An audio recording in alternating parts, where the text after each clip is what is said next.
Bonjour à tous, bonjour à toutes. Avant d'entrer dans l'analyse, une brève observation de deux œuvres picturales me permettra d'amorcer une réflexion sur l'institution matrimoniale dans la France du 18e siècle. En 1761, au Salon de l'Académie royale de peinture et de sculpture, un tableau de Jean-Baptiste Greuze, intitulé L'accordé de village, attirait la foule. Cette œuvre traite, selon l'historien de l'art Richard Rand, un sujet très neuf au regard de la tradition picturale de l'époque. Au lieu de représenter l'échange des vœux des mariés devant le prêtre, ou encore le thème des noces de village, comme le voulait la tradition, Greuze montre plutôt la signature des documents de mariage, l'octroi de la dot et le transfert du pouvoir entre le père et le gendre qui en résulte. Presque 25 ans après le dévoilement de ce tableau, Jean-Honoré Fragonard mit lui aussi la convention matrimoniale au cœur de l'une de ses œuvres, intitulée « Le contrat ». Il réserva cependant à ce sujet un traitement fort différent de celui privilégié par Greuze. Plutôt que d'insister sur la dimension collective du mariage, Fragonard en donne une vision intimiste. Ce contraste entre les deux œuvres est représentatif de l'ambivalence dans les rapports entre individus et communauté que cristallisait alors le mariage. Tandis que la dimension sentimentale du mariage, de plus en plus valorisée à partir de la seconde moitié du siècle, convoquait l'individu dans sa subjectivité propre, ces dimensions juridiques et économiques n'en faisaient rien de plus qu'une monnaie d'échange entre les familles. À l'instar de ces deux tableaux, plusieurs œuvres littéraires du 18e siècle problématisent les ambiguïtés qui caractérisaient alors l'institution matrimoniale. Ces textes se retrouvent plutôt du côté des autrices que de celui des auteurs, comme l'a souligné Isabelle Tremblay. Si les romanciers s'intéressent surtout aux manifestations de la passion, les romancières font plutôt porter leur attention sur les problèmes liés au mariage, dont elles dénoncent les méfaits sur les femmes. Tel est le cas, par exemple, de Marie-Jeanne Riccoboni, une autrice française dont les romans, souligne Robert Darnton, ont pu avoir à l'époque un lectorat plus large que celui d'aucun autre auteur, y compris Rousseau. De toute la production riccobonienne, ce sont les lettres d'Adélaïde de Damartin, comtesse de Sancerre, au comte de Nancy, son ami, qui, selon André Demey, traite la question du mariage le plus en profondeur. L'épistolière mise en scène par Riccoboni est une jeune veuve. L'objet principal de ses lettres, l'union matrimoniale. À son correspondant, Adélaïde révèle les raisons de l'échec de son premier mariage et expose ses réticences à convoler en secondes noces.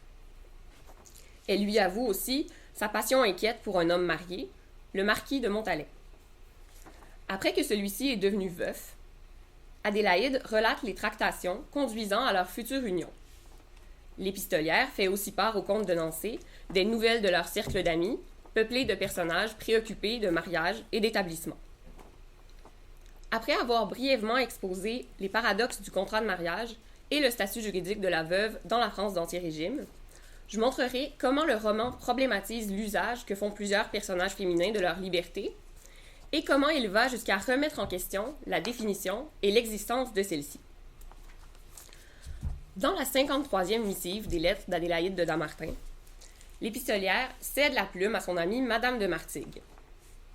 Tout en se félicitant d'avoir amené Adélaïde et Monsieur de Montalet à conclure une promesse de mariage, Madame de Martigues se plaint de la manière dont le couple l'a remercié de ses efforts. Ils m'ont fait signer, par surprise je crois, ce maudit contrat. Allons, le sort en est jeté, j'accompagnerai Madame de Sancerre à l'hôtel. Depuis le début du roman, Madame de Martigues s'est montrée on ne peut plus réfractaire à l'idée de se remarier, malgré l'amour qu'elle porte à son prétendant. C'est qu'elle a jadis souffert de l'inflexibilité de son mari, qui l'avait, par exemple, obligée à s'installer avec lui en campagne, alors qu'elle aurait préféré demeurer près de la ville et de ses plaisirs. L'intransigeance de M. de Martigues ne peut être attribuée seulement à une particularité de son caractère. Elle est prévue par la loi, comme on peut le lire dans le traité du contrat de mariage de Robert-Joseph Potier. La femme contracte envers son mari l'obligation de le suivre partout où il jugera à propos d'établir sa résidence ou sa demeure. Elle doit lui être soumise, lui obéir dans toutes les choses qui ne sont pas contraires à la loi de Dieu. Il n'apparaît donc pas étonnant que le mépris de Madame de Martigues envers l'institution matrimoniale soit associé à l'acte légal qui définit les obligations et les rôles respectifs des conjoints. Le contrat de mariage n'était pas un contrat comme les autres. bien qu'il fût, à la suite de la réception française du Concile de Trente, dissocié du sacrement du mariage, il présentait deux particularités qui transgressaient des principes contractuels fondamentaux. La nécessité du consentement parental posait un premier problème. Puisque l'autorisation paternelle était une condition essentielle à ce que des mineurs deviennent aptes à conclure ce contrat, le consentement des jeunes gens à marier pouvait n'être qu'un acquiescement à la volonté parentale, au lieu de l'expression d'une décision libre de toute contrainte. L'indissolubilité du contrat de mariage constitue une seconde transgression d'un principe contractuel fondamental. Contrairement aux autres formes de contrat, qui peuvent être dissous lorsqu'ils ne conviennent plus aux parties concernées ou lorsque leurs termes ont été violés, un contrat de mariage qui a été initialement jugé valide par l'État est indissociable. Les partisans du divorce au 18e siècle plaidèrent pour que le contrat de mariage respecte les principes contractuels fondamentaux du libre consentement des parties et de la dissolubilité. Ils n'ont cependant pas relevé les problèmes liés au sort que le contrat de mariage réservait spécifiquement aux femmes. Ceux-ci ont été mis au jour par la suite par la critique féministe de la vision contractuelle du mariage, qui a dénoncé la teneur imposée de ce contrat et le fait qu'il maintienne l'incapacité juridique de la fille ou qu'il réinstaure l'incapacité juridique de la veuve. Sous l'Ancien Régime, les femmes mariées, au même titre que les mineurs, avaient en effet le statut juridique de sous-personne, c'est-à-dire qu'elles étaient soumises aux droits de la personne qui les tenait sous son pouvoir. Conséquemment, c'est au mari qu'il revenait d'administrer les finances du ménage, dont les biens, à tout le moins selon la coutume de Paris, tombaient en communauté sous l'effet du contrat de mariage. Plusieurs romans du 18e siècle font de la nécessité du consentement parental aux projets matrimoniaux des protagonistes un des principaux moteurs de leur récit. On peut penser par exemple à Julie ou la Nouvelle Héloïse ou encore aux Mémoires du comte de Comminges de Claudine Guérin de Tencin. Or, en raison de toutes les particularités du contrat de mariage, on pourrait se demander si de telles intrigues n'éclipsent pas une autre question cruciale, celle de savoir si ce contrat deviendrait immédiatement souhaitable pour les protagonistes féminins, s'il était conclu vraiment volontairement, sans qu'il entre aucune contrainte. À une époque où le mariage d'amour est en voie de triompher, comment une femme peut-elle être assurée de ne pas devenir l'artisane de son propre malheur en épousant, de son plein gré, un homme dont elle ne pourra jamais divorcer? Cette question est au cœur des lettres d'Adélaïde de Damartin, qui mettent en scène trois jeunes veuves, c'est-à-dire des femmes qui, parce qu'elles sont affranchies de la tutelle de leur mari, peuvent exercer davantage de contrôle sur leur destin que les femmes mariées. En vertu des lois en vigueur dans la France d'Ancien Régime, la veuve était en effet plus riche et plus libre qu'aucune autre femme, rappelle Christian Biet. Elle était une personne juridique à part entière et gérait elle-même sa fortune. Après avoir respecté une période de viduité d'au moins 300 jours ou 1 an après la mort de son époux, la veuve devenait libre de se remarier. Comme l'explique Christian Biet, ce temps intermédiaire de la liberté pratique et institutionnelle était socialement insupportable. Il fallait le raccourcir autant que faire se pouvait, une fois le deuil accompli. Aussi la veuve faisait-elle l'objet d'un discours multiforme, lisible tant dans les textes religieux que juridiques et médicaux, qui avait pour finalité de la remettre sous tutelle. Les textes littéraires, quant à eux, se sont emparés de cette période de liberté lors de laquelle la veuve, sorte de bâtard du point de vue du droit, invente des conduites différentes de celles des autres femmes parce qu'elle est libre, souligne Christian Biet. Ruth B. Thomas a relevé l'abondance et l'hétérogénéité des veuves fictionnelles dans les œuvres narratives du 18e siècle. Les lettres d'Adélaïde de Damartin correspondent à cette description, puisqu'on y retrouve au moins 5 veuves qui toutes occupent distinctement leur état. Il va être question de 2 d'entre elles dans cette présentation, Adélaïde, donc l'épistolière, et Madame de Martigues. En dépit de leurs différences, toutes 2 connaîtront le même sort. À la fin du roman, elles auront convolé en juste noces avec l'élu de leur cœur et contracté des unions que le lectorat est prié de croire heureux. La critique a déjà souligné, à juste titre, que bon nombre des romans de Riccoboni sont en contradiction avec leur propre dénouement. Celui des lettres d'Adélaïde de Damartin a en effet de quoi surprendre si on considère la véhémence de la critique du mariage à laquelle se sont précédemment livrées Mesdames de Sancerre et de Martigues. Toutes 2 comparent en effet le mariage à l'esclavage. Riccoboni n'invente pas ce rapprochement, qui est courant dans les textes français au moins à partir du XVIIe siècle, mais elle ne se contente pas de reconduire ce lieu commun. Elle le met en scène et le pousse à son extension maximale à travers le destin d'un personnage secondaire, Zabeth, une jeune esclave convoitée par le fils de son maître. Arrêtons-nous un moment à l'histoire de ce personnage, qui met en relief un des enjeux fondamentaux du roman, soit l'usage que font les personnages féminins de leur liberté. Lorsqu'Adélaïde avait environ 13 ans, son oncle maternel, le comte d'Estellan, revint de la Martinique où il avait fait fortune, accompagné de son fils, d'une esclave qui le servait en qualité de femme de chambre, et des 2 filles de celle-ci.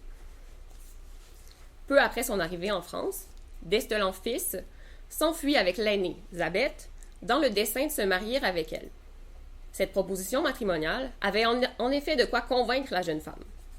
Dans l'empire colonial français du XVIIIe siècle, les esclaves étaient, au regard du droit laïque, des corps sans personnalité juridique. Comme le rappelle Jean-François Niort, l'esclave dans le Code noir reste un être humain juridiquement réifié à travers sa patrimonialité qui le rend apte à être vendu, acheté, loué ou hérité. Le mariage avec une personne libre permettait à l'esclave de s'affranchir et d'acquérir le statut juridique correspondant à l'état de mari ou d'épouse. Plusieurs des incapacités juridiques qui frappaient l'esclave s'appliquaient également à la femme mariée. Le statut de sous-personne juridique qui échoyait à l'épouse, comme je l'ai mentionné plus tôt, était néanmoins plus avantageux que celui de chose qui est dans le commerce, une expression malheureusement utilisée au sujet des esclaves par le jurisconsulte Potier dans les années 1760. Grâce au projet matrimonial du cousin d'Adélaïde, Zabeth est placée dans une situation qui est comme l'image en négatif de celle de la veuve qui pense à se remarier. Tandis que la veuve qui se remarie perd le statut de personne juridique à part entière qu'elle avait acquis au décès de son mari, Zabeth, elle, en épousant le fils de son maître, accéderait à un statut juridique préférable à celui qu'elle avait avant son mariage. Bref, alors que les veuves ont beaucoup à perdre en se remariant, Zabeth, elle, gagnerait au change en épousant d'Estellan fils. La suite du roman montre cependant qu'à l'instar d'Adélaïde et de Madame de Martigues, Zabeth n'a pas su prendre une décision matrimoniale contribuant à son émancipation. Plus d'une dizaine d'années après sa fuite, le jeune d'Estellan revient en France et entend se faire restituer l'héritage dont son père l'avait privé au profit d'Adélaïde pour le punir de sa fuite et de son mariage clandestin. On apprend alors que d'Estellan fils ne s'est finalement jamais marié avec Zabeth. Il était nécessaire que ce projet d'union échoue pour que Riccoboni puisse ménager une dernière péripétie menaçant les secondes noces d'Adélaïde et de M. de Montalet. Mais pour justifier cet échec, Riccoboni aurait pu imaginer un empêchement inspiré du droit ou de la jurisprudence de l'époque qui prohibait ou était en voie de prohiber, selon les territoires, les unions entre personnes noires et personnes blanches. Or, Riccoboni impute plutôt la non-réalisation de ce mariage à la volonté de Zabeth. Au lieu d'épouser son maître, elle a préféré se marier avec un homme de sa condition, ce qui impliquait qu'elle demeure dans l'état d'esclavage. Le roman interroge ainsi l'usage que font les femmes de la liberté dont elles disposent en matière de mariage. Avec le cas de Zabeth, cette question est portée à un degré de gravité autrement plus élevé que lorsqu'elle concerne le remariage des veuves. Le lieu commun comparant le mariage à l'esclavage est ainsi poussé à son extension maximale, comme je le disais, dans la mesure où le mariage choisi par Zabeth la confine à un esclavage réel, alors qu'une autre décision matrimoniale lui aurait permis de se sortir de cette condition et même de devenir comtesse. L'histoire de Zabeth fait donc ressortir l'incapacité des personnages féminins des lettres d'Adélaïde de Damartin à prendre des décisions qui contribuent à leur émancipation. Dans le roman, cette incapacité apparaît systématique, parce que, tout comme Zabeth, Adélaïde et Madame de Martigues font de leur plein gré des choix matrimoniaux qui contribuent à leur assujettissement. Un tel constat invite à une réflexion sur la définition même de la liberté dont bénéficient ces personnages. Dans la suite de ma présentation, cette réflexion sera menée à l'aune du spinozisme, un système philosophique qui eut une influence prépondérante sur les lumières françaises et européennes, comme l'ont montré Paul Vernière et Jonathan I. Israel. Dans le sillage de leurs travaux, Yves Citon évoque dans L'Envers de la liberté, un ouvrage publié en 2006, l'invention d'un imaginaire spinoziste dans la France des Lumières. Selon lui, les discours qui témoignent de cet imaginaire et qui ont contribué à l'instituer mérite d'être revisité pour déniaiser quelque peu nos visions dominantes de la liberté. Ces textes fourniront, pour les besoins de ma présentation, un cadre de référence permettant d'analyser le degré de liberté dont disposent les personnages féminins au moment de faire des choix matrimoniaux. Comme le relève Yves Citon, les discours sur la liberté qui clament ou réclament son triomphe dans le monde contemporain partagent une même série de postulats. Selon eux, je suis libre lorsque j'ai l'autorisation et ou les moyens de faire ce que je veux. Cette assise de la liberté sur la volonté paraît relever d'une telle évidence dans le monde qui nous entoure qu'elle constitue ce que nous pourrions appeler son endroit. Cet endroit part du principe que chaque individu humain est doté d'une capacité de décision qui fonde son identité morale et sa responsabilité. Cette capacité de décision produit des choix qui forment l'expression essentielle de notre liberté.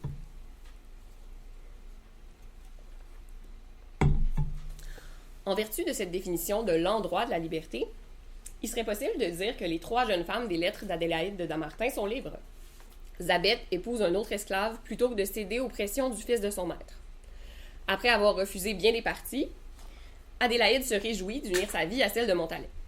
Madame de Martigues signe son maudit contrat de mariage en regimbant, mais sans avoir subi de contraintes. Or, le roman paraît précisément à une époque où la France est traversée par un débat au sujet de l'envers de la liberté, c'est-à-dire de l'idée selon laquelle les volontés et les désirs ne sont eux-mêmes pas libres. Cette querelle du libre arbitre ou du serf-arbitre s'est tenue entre 1670 et 1790 autour de l'onde de choc produite par la publication des œuvres du philosophe hollandais Benedictus de Spinoza, qui commence en effet par nous dire, dans la première partie de l'Éthique, que nos volontés ne sont pas libres, mais conditionnées. À cette époque, c'est en effet le fatalisme de Spinoza qui retenait l'attention tant des adeptes que des réfutateurs de son système.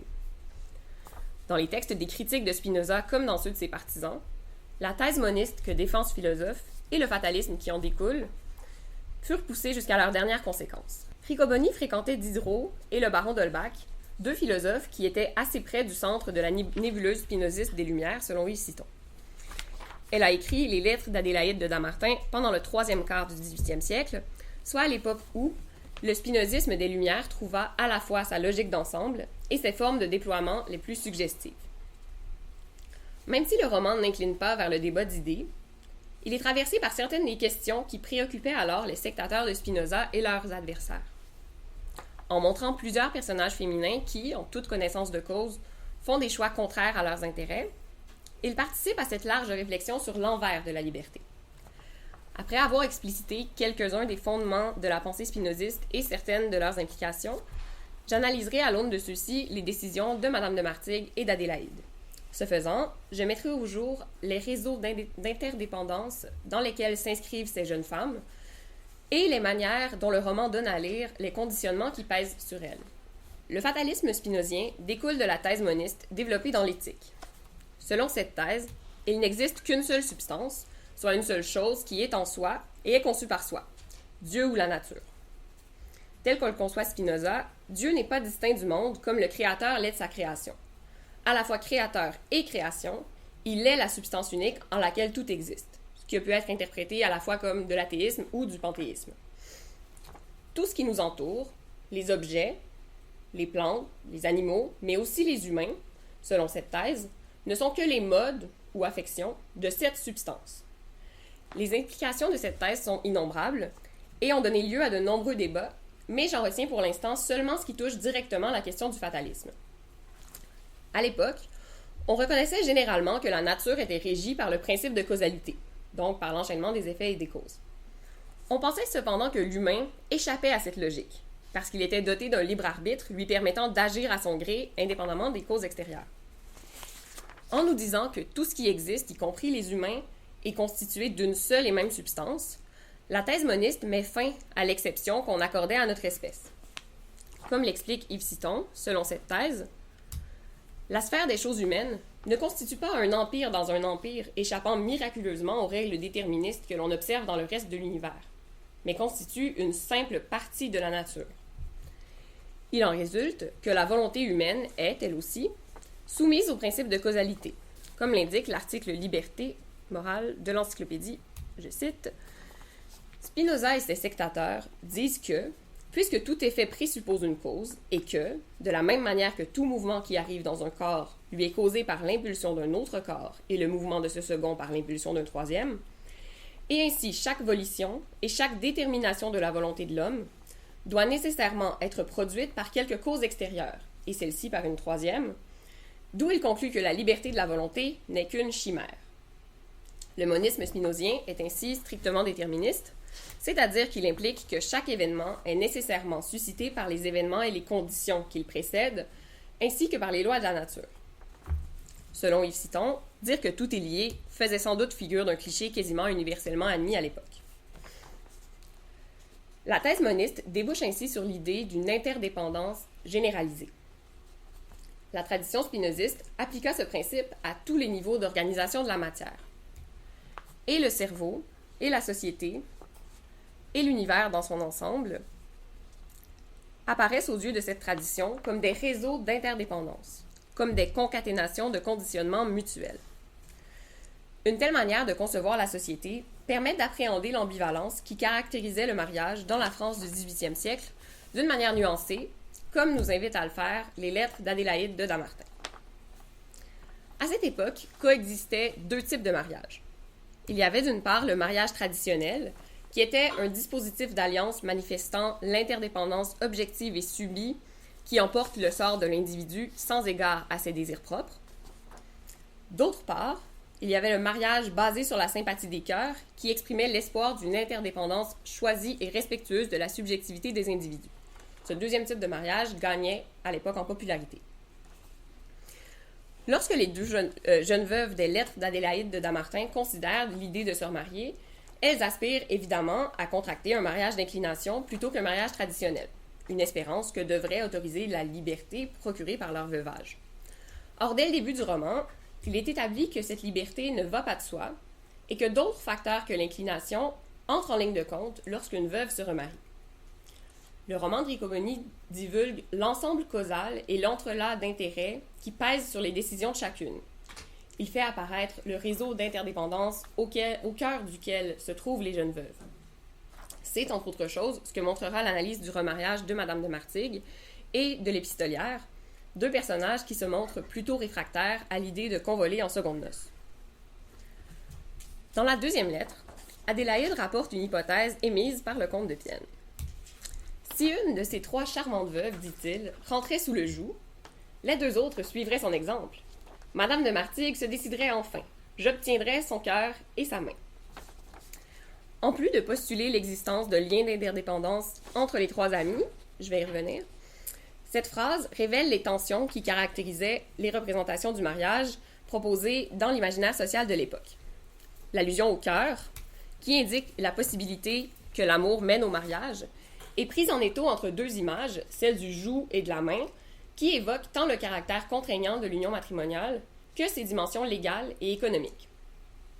Avant de m'intéresser aux facteurs qui contribuent au remariage de Madame de Martigues, je vais exposer les raisons qui expliquent sa réticence à l'idée de se remarier. Les récriminations de Madame de Martigues contre le mariage sont lucides et argumentées. Elle critique les dispositions du droit matrimonial français qui obligent l'épouse à obéir à son conjoint.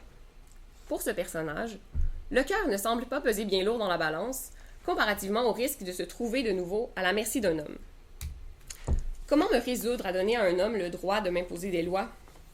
Je n'ai point oublié M. de Martigues. Ses tons, sa hauteur, c'est « il le faut, madame, je le désire, cela convient, je le veux, cela sera ». Et cela était.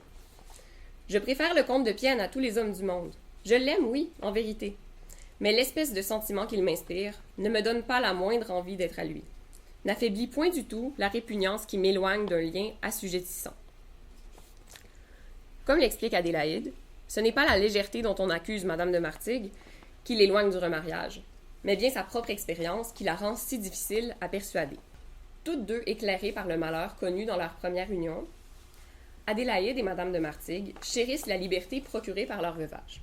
« Je ne veux pas changer d'état », écrit Adélaïde, « je le veux moins que jamais. Au fond, le mien pourrait être si tranquille. Mon goût, ma raison m'y attache. » En vertu de la conception de la raison qui prévalait alors, cette volonté de rester veuve peut effectivement être qualifiée de rationnelle. Ainsi que le rappelle Yves Citon, La raison se définissait essentiellement comme la connaissance par les causes, approchée sous l'angle de la productivité. C'est-à-dire qu'on s'intéressait à l'anticipation des effets que pouvait avoir un phénomène, plutôt qu'à l'explication de ce qui l'avait causé. Cela constitue un changement de perspective par rapport à la manière traditionnelle de concevoir la causalité, dans laquelle on remontait plutôt des effets présents vers les causes passées. La définition de la raison que donne le baron d'Holbach est symptomatique de ce changement de perspective qui eut lieu entre 1650 et 1800. La faculté que nous avons de faire des expériences, de nous les rappeler, de pressentir les effets afin d'écarter ceux qui peuvent nous nuire ou de nous procurer ceux qui sont utiles à la conservation de notre être et à la félicité, seul but de toutes nos actions soit corporelles, soit mentales, constitue ce qu'en un mot, on désigne sous le nom de raison. À la lumière de cette conception de la raison, une décision rationnelle peut être définie comme une décision dont nos expériences passées nous indiquent qu'elle aura l'effet que nous escomptons. Comme le droit matrimonial, depuis la mort de messieurs de Martigues et de Sancerre, n'a pas été modifié de manière à émanciper l'épouse de la tutelle du mari, ou de manière à permettre le divorce, la même cause, le mariage, aurait les mêmes effets délétères qu'auparavant sur Adélaïde et sur Madame de Martigues. Elles savent que si elles se remariaient, elles seraient de nouveau assujetties aux volontés de leurs époux et qu'elles n'en pourraient pas divorcer. En demeurant veuves, elles agissent donc conformément à la raison. Ce faisant, elles adoptent une conduite qu'on pourrait qualifier de libre, en fonction de la conception spinoziste de la liberté qu'il convient à présent d'expliciter. Malgré le déterminisme qu'il caractérise, le spinozisme ne récuse pas totalement l'idée de liberté. Il en propose plutôt une redéfinition fondée sur l'entendement. Selon les spinozistes, seuls les êtres humains seraient dotés d'une nature ou d'une essence capable d'intelligence rationnelle. Cette faculté serait ce qui leur permettrait d'agir, suivant la définition spinozienne de ce verbe, laquelle stipule qu'un être n'agit véritablement que dans la mesure où sa nature propre permet de rendre compte de son comportement. Si la nature propre de l'être humain consiste à pouvoir se comporter en fonction de l'intellection des rapports de causalité, nous ne pouvons prétendre agir que dans la mesure où notre comportement est dicté par l'intellection des causes. De telles actions, sans être absolument libres au sens d'inconditionné, participent toutefois d'une certaine liberté. Ainsi que l'explique Yves Citon, être guidé par la raison, c'est être le mieux en mesure à la fois de comprendre ce qu'il est dans mon intérêt réel d'accomplir et de faire ce qu'il faut pour que mon action produise les effets désirés. Un tel processus est à recommencer à chaque nouvelle décision. Cette redéfinition a donc la particularité de présenter la liberté non pas comme un état ou privilège dont on pourrait disposer à un moment donné, mais plutôt comme un processus infini d'émancipation. À ce sujet-là, Yves Citon propose de parler plutôt de libération que de liberté, puisqu'il ne s'agit pas d'un état, mais d'un processus. Dans les lettres d'Adélaïde de Damartin, la situation d'Adélaïde et de Madame de Martigues montre bien l'idée selon laquelle la liberté n'est jamais acquise. Pendant une bonne part du roman, elles sont assaillies d'injonctions à convoler en secondes noces. Ce n'est qu'après y avoir résisté pendant longtemps qu'elles se résolvent à se remarier. J'aimerais à présent examiner ce qui finit par convaincre Madame de Martigues de rentrer sous le joug après avoir si âprement défendu sa liberté, afin de voir si cette décision peut être finalement considérée comme libre. En dépit de sa lucidité au sujet de la condition des femmes mariées, Madame de Martigues n'attend pas, pour épouser M. de Pienne, qu'un changement légal eût amélioré cette condition. Elle n'enjoint pas non plus son prétendant à signer un contrat qui, palliant l'iniquité de la loi, lui permettrait de se soustraire à l'autorité maritale. Non, la cause de son mariage est beaucoup moins rationnelle que ça. Madame de Martigues calque ses choix matrimoniaux sur ceux de ses amis. Ses paroles et ses actions montrent qu'elle se conduit finalement selon la prédiction du comte de Pienne. Savez-vous bien qu'il y a des moments où mon bon génie m'abandonne, où je suis tentée, où l'exemple de Madame de Mirande, dont le mariage doit bientôt avoir lieu, pourrait... Ah, la mauvaise pensée qui me vient là. Nous ferons, je ne promets rien. J'ai besoin d'un exemple plus frappant encore, de celui de Madame de Sancerre. Ces mots ne sont pas écrits à la légère.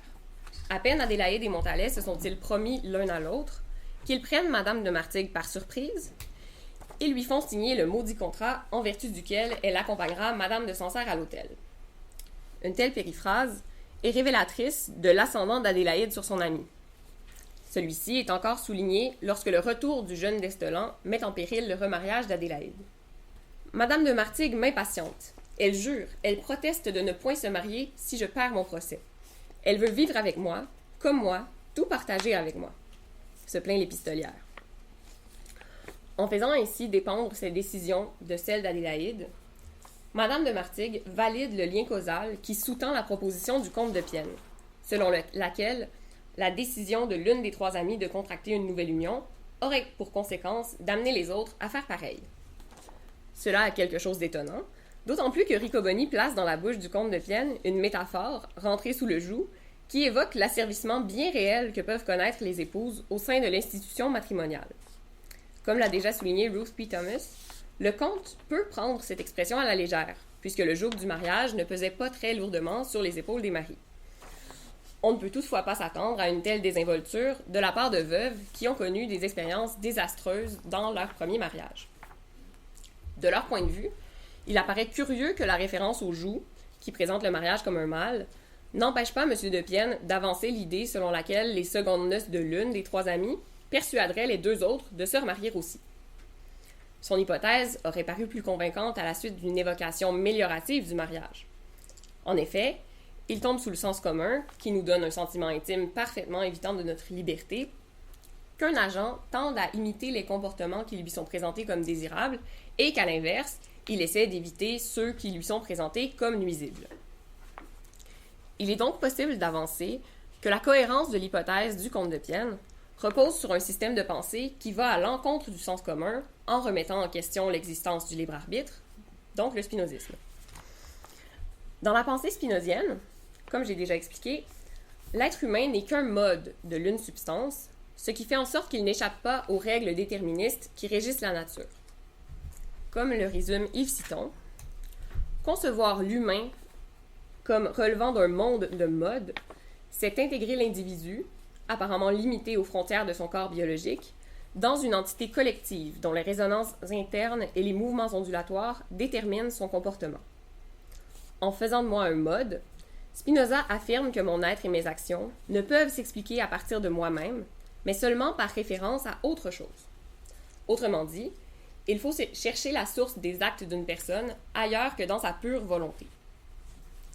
La proposition du comte de Pienne témoigne d'une telle conception de l'humain.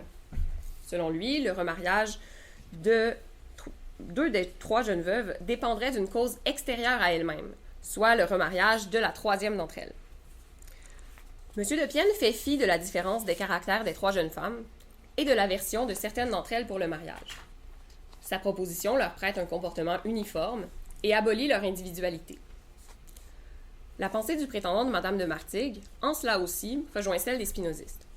Comme l'indique Yves Citon, l'inséparabilité que le spinozisme nous invite à reconnaître entre les modes dont se forme la masse universelle conduit non seulement à un ébranlement de mon identité, mais à l'abolition de toute distinction entre moi et autrui.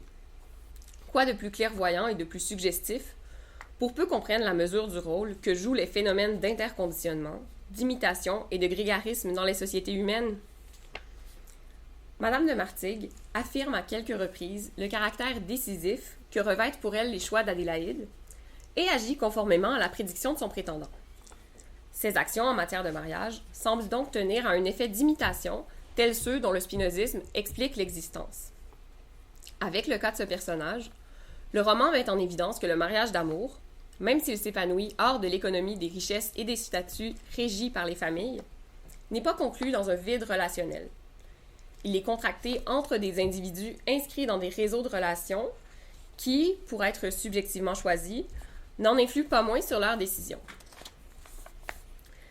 Si la critique a souvent remarqué le rôle salutaire de l'amitié féminine dans les romans de Riccoboni, force est de reconnaître ici qu'un effet d'imitation délétère s'exerce entre les personnages féminins. Les malheurs que les deux veuves ont connus dans leur première union les ont certes rapprochés, mais ne les amènent pas à une solidarité qui les éclairerait sur les dangers encourus par quiconque devient une épouse. Tout en rejetant pendant une bonne partie du roman l'idée de se remarier elle-même, elles s'exhortent mutuellement à convoler en secondes noces et contribuent même à faire advenir le mariage l'une de l'autre. Le rôle que joue Madame de Martigues dans le remariage d'Adélaïde est d'ailleurs souvent mis en évidence dans le roman. À la toute fin de la correspondance, Madame de Martigues prend la plume pour vanter, une dernière fois, la part qui lui revient dans le succès des projets matrimoniaux de son amie. À présent que mes moyens ont si bien réussi, voilà monsieur et madame de Terme qui les examinent gravement. Monsieur de Montalet et madame de Sancerre ne peuvent décider si ces moyens étaient bons ou mauvais. En vérité, personne ici n'a le sens commun. Je ne vois que moi de raisonnable. Au regard des réticences que madame de Martigues a manifestées envers les secondes noces depuis le début de l'œuvre, il est contradictoire, comme l'a souligné Mireille Bissière, qu'elle contribue à faire advenir le remariage d'Adélaïde. Si on ajoute à cela le fait que la décision de redevenir une épouse ne peut être qualifiée de rationnelle en fonction de la définition de la raison qui prévalait alors, il semble étonnant que madame de Martigues se targue d'être raisonnable parce qu'elle a réussi à unir Adélaïde et Montalet. La difficulté que présente cette affirmation vient du fait que le terme raisonnable revêtait à l'époque un sens différent selon qu'il était appliqué à un homme ou à une femme. C'est comme le joug un peu dans le fond. Le joug, il pèse différemment sur l'homme et la femme, mais le terme raisonnable ne s'applique pas de la même façon à l'un et à l'autre. Donc l'encyclopédie montre clairement cette distinction. Raisonnable se dit des personnes et des choses. Un homme raisonnable ou dont la conduite est conforme à la raison. Une action raisonnable ou dont le motif est conforme à la raison. Ce mot a une acception un peu détournée lorsqu'il est appliqué à une femme. Une femme raisonnable est celle qui ne se laisse point emporter à l'esprit régnant de la galanterie. À la lumière de cette définition, il apparaît que madame de Martigues fait ici appel à une acception genrée de la raison qui coïncide avec une morale voulant que les femmes agissent de manière à préserver leur réputation. Cette raison, on l'aura compris, n'est pas la même que celle qu'invoquaient les veuves pour expliquer leur éloignement envers le remariage. Un tel constat appuie l'hypothèse selon laquelle ces personnages n'agissent pas librement, dans la mesure où la raison qu'ils ont fait valoir tout au long du roman n'est finalement pas celle qui dicte leur conduite. L'existence de ces acceptions genrées de la raison va de pair avec l'émergence de l'idéologie naturaliste. Cette idéologie, explique Lieselotte Steinbrügge, était légitimée par des principes issus des Lumières, notamment la nature et l'utilité, qui voulaient qu'on accorde une valeur particulière à la fonction biologique propre aux femmes, la reproduction. Le développement du sensualisme, la valorisation du rôle maternel et les encouragements démographiques prodigués par les physiocrates contribuèrent à produire une conception différenciée des aptitudes de chaque sexe. L'article Femmes morales de l'encyclopédie est très révélateur à cet égard. C'est une autre perle. Les femmes ne diffèrent pas moins des hommes par le cœur et par l'esprit que par la taille et par la figure. Si cette même délicatesse d'organes qui rend l'imagination des femmes plus vive rend leur esprit moins capable d'attention, on peut dire qu'elles aperçoivent plus vite, peuvent voir aussi bien, regardent moins longtemps. La nature a mis d'un côté la force et la majesté, le courage et la raison, de l'autre les grâces et la beauté, la finesse et le sentiment. L'épistolière est une représentante du modèle féminin proposé dans les discours moraux, physiologiques et médicaux caractéristiques de l'idéologie naturaliste. En effet, à la différence de madame de Martigues, Adélaïde est la proie d'impérieux mouvements intérieurs qui la poussent vers son prétendant et qui vont à l'encontre de la conduite que lui dicte sa raison. Elle est soumise à l'emprise de son imagination et de ses sentiments, qui l'affectent jusque dans son corps. L'héroïne se plaint régulièrement de maux physiques et mentaux, comme on peut le lire dans la 10e lettre. Depuis un peu de temps, je ne suis pas dans mon état naturel. J'ai des vapeurs, peut-être. C'est un mal sans douleur, n'est-ce pas? L'imagination se frappe, le cœur palpite, on ne sait ce que l'on désire, on ne veut pas. Rien ne plaît, tout fatigue. Désordre et trouble du pouls, sombres pensées, état de malaise dont la personne souffrante ignore la cause.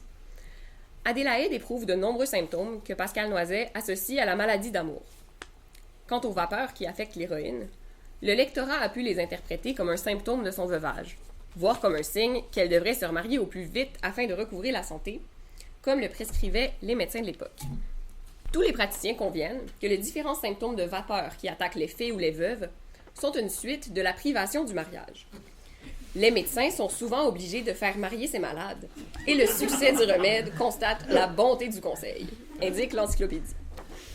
Ainsi, quel que soit le diagnostic, maladie d'amour ou vapeur du veuvage, le remède est le même, le mariage. Les souffrances physiques et psychologiques qu'éprouvent celles qui, comme Adélaïde, vivent hors de cette norme sociale, ne semblent guère leur laisser d'autre choix que de s'y plier, comme en témoigne la fin du roman. Parce qu'elle imite l'héroïne, Madame de Martigues adopte le comportement qui est attendu du type féminin caractéristique de l'idéologie naturaliste, malgré le fait qu'elle-même n'y correspond pas. Ça met en évidence la force de cette idéologie et des contraintes sociales qui pesaient alors sur les femmes.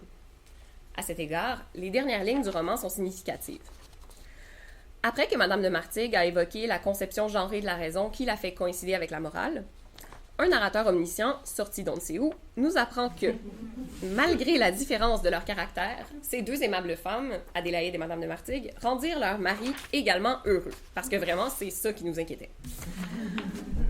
À elle seule, cette formulation peut jeter un doute sur le bonheur que trouveront Adélaïde et Madame de Martigues dans le mariage. Ce qui est d'autant plus vrai si on considère l'acception sexuelle que peut revêtir l'expression « rendre heureux ». L'épanouissement féminin au sein du mariage apparaît encore plus douteux si on considère le destin de deux personnages secondaires, Zabeth et Madame de Montalet. L'œuvre ne précise pas si l'union que Zabeth a contractée avec un homme de sa condition a su faire son bonheur. Mais elle mentionne que ce mariage fut de courte durée. Au moment où le cousin d'Adélaïde rentre en France, la jeune esclave n'est plus. Le destin de Zabeth pose un problème au regard du script romanesque que suivaient habituellement les personnages féminins avant le 20e siècle, lequel est ainsi décrit par Rachel Blau du Plessis. Once upon a time, the end, the rightful end of women in novels was social, successful courtship, marriage, or judgmental of her sexual and social failure, death. These are both resolutions of romance. Il est possible de considérer qu'en trahissant son maître, Zabeth a commis une faute que vient sanctionner sa mort prématurée, conformément à la tradition romanesque évoquée par Rachel Blau du Plessis. Or, la jeune femme, bien qu'elle ait suivi son cœur, n'a pas adopté de comportement sexuel jugé transgressif.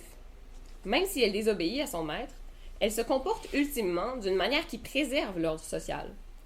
D'abord, elle s'est refusée au désir de son maître au nom des maximes européennes dans lesquelles elle a été élevée, exigeant que le mariage précède la consommation de leur union. Ensuite, elle a contracté un mariage endogamique, au lieu d'épouser un homme blanc, noble de surcroît, dans une société où les unions entre personnes blanches et personnes noires étaient en voie d'être interdites et où les unions entre personnes de conditions inégales étaient généralement réprouvées. Si on tient compte de ces circonstances, il apparaît que le destin de Zabeth brouille le script romanesque précédemment évoqué. Comme si elle avait jugé l'esclavage réel préférable à l'esclavage métaphorique que subissent les femmes prises dans des mariages sans amour, Zabeth a refusé l'union avantageuse que lui proposait son maître pour épouser un homme de sa condition. Quelques années après ces événements, elle meurt.